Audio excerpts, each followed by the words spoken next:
Thank you, Speaker. My question this morning is to the Minister of Transportation. Minister, may I say, by the way, thank you for providing me that briefing this morning on the safety of the girders on the Herb Gray Parkway. I haven't read all of the report yet. It's more than 140 pages, but if I can quote from page 132.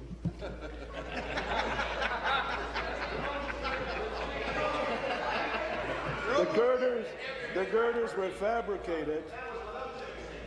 were fabricated without full and proper compliance with all regulations, codes, and standards, with tack welding not approved by a regulatory authority, and with welders whose own certification credentials and workmanship are subject to review. Minister, question.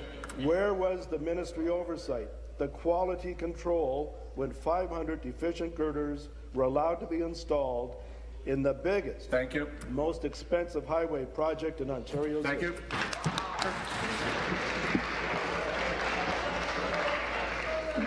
Mr. Speaker, it was exactly when that information, Mr. Speaker, this is an important matter of great interest to the people of Windsor and Ontario. Maybe we could have a little quiet in the House, deserving of the seriousness of this matter, Mr. Speaker. Mr. Speaker, I can barely hear myself speak or think.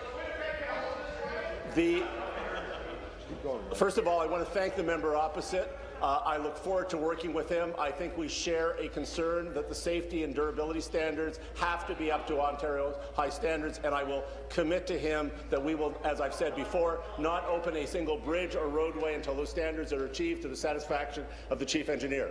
It was because of the actions that he described that when I became aware of them, I immediately took action by taking an inquiry and turning it over to the Chief Engineer. Mr. Speaker, this is a new government. Premier Wynne has asked us as ministers to take charge, of our file. Thank you. Time. Supplementary.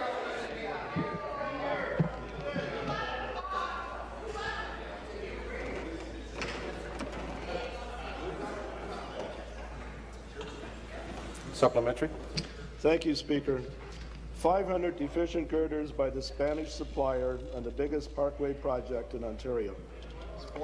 This report makes it clear that the 500 girders are not up to code, yet the minister has chosen not to insist that the manufacturer replace them at the supplier's cost. Minister, you've chosen a 7-point remediation plan instead of replacement. I don't know if this is the least expensive option of the two because I haven't found that in the report yet, but what are the long-term safety guarantees of the remediation option? Minister. Thank you, Mr. Speaker. As I was trying to finish, the Premier has asked each of us to take charge of our files and not wait for problems to arise, but to get on top of them. And we took that strong action right away. We didn't wait for the Auditor General or the Ombudsman or anyone else or the opposition. We took that action, Mr. Speaker. Those 500 girders, the safety of anything that has been installed or will be installed will not be my choice. These will not be my decisions, and Mr. Speaker, they certainly won't be made on budgetary choices. They will be made purely on engineering and safety standards. There was not an accountant or a politician involved in this decision. It was the expert engineers and the chief engineer who made this decision free and clear without even a discussion with me, who came forward and said, from an engineering and safety perspective, Mr. Speaker, this is the right choice. I trust the Chief Engineer of Ontario. He's the one who should be making these decisions, Mr. Speaker. Thank you.